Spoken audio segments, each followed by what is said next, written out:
তিনি আমাকে আপনাকে ভাই বলে সম্বোধন করেছেন।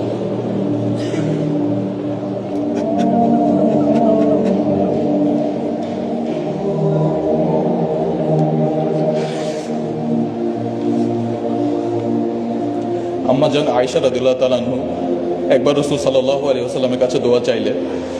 তিনি এমন মন ভরে দোয়া করলেন যে আম্মা জান খুশিতে হেসে ফেললেন। নবীজি তখন জিজ্ঞেস করলেন, আয়েশা, আমার দোয়া কি তোমাকে আনন্দ দিয়েছে? আম্মা জান বললেন, অবশ্যই। তখন তিনি বললেন, আল্লাহর কসম, আমি প্রতি সালাতে আমার উম্মতের জন্য ঠিক এই দোয়াটিই করি।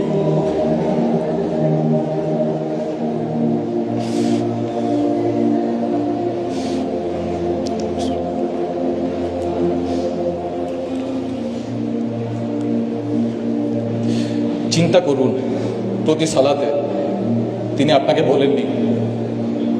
1400 বছর আগে মদিনার নির্জন রাতে যখন সবাই ঘুমিয়ে, তখন একজন মানুষের চোখ ভিজে যেত আপনার ফিকিরে।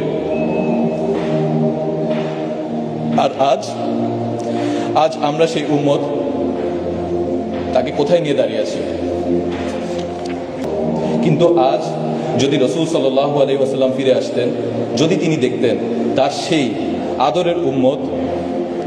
আদরের উম্মতের মসজিদগুলো আজ ফজরের সময় খালি পড়ে থাকে,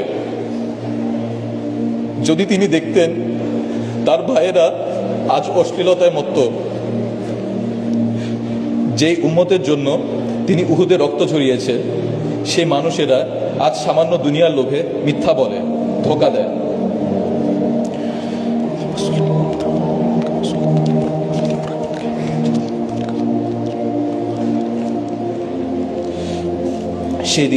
যেদিন আকাশ ফেটে যাবে, নক্ষত্রগুলো খসে পড়বে, ইয়া নফসি ইয়া নফসি বলে সবাই পালাতে থাকবে।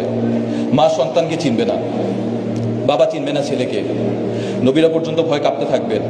সেদিন একজন মানুষ আল্লাহর আরশের নিচে দাঁড়ায় সেজদায় পড়ে থাকবেন, আল্লাহর আরশের নিচে সেজদায় পড়ে থাকবেন। আল্লাহ জিজ্ঞেস করবেন, হে মুহাম্মদ, মাথা তুলুন, চান, দেওয়া হবে, সুপারিশ করুন, কবুল করা হবে। সেদিন তিনি নিজের জন্য জান্নাত চাইবেন না, ফাতিমার জন্য চাইবেন না। সেদিন তিনি বলবেন, ইয়া রব্বি উম্মতি উম্মতি।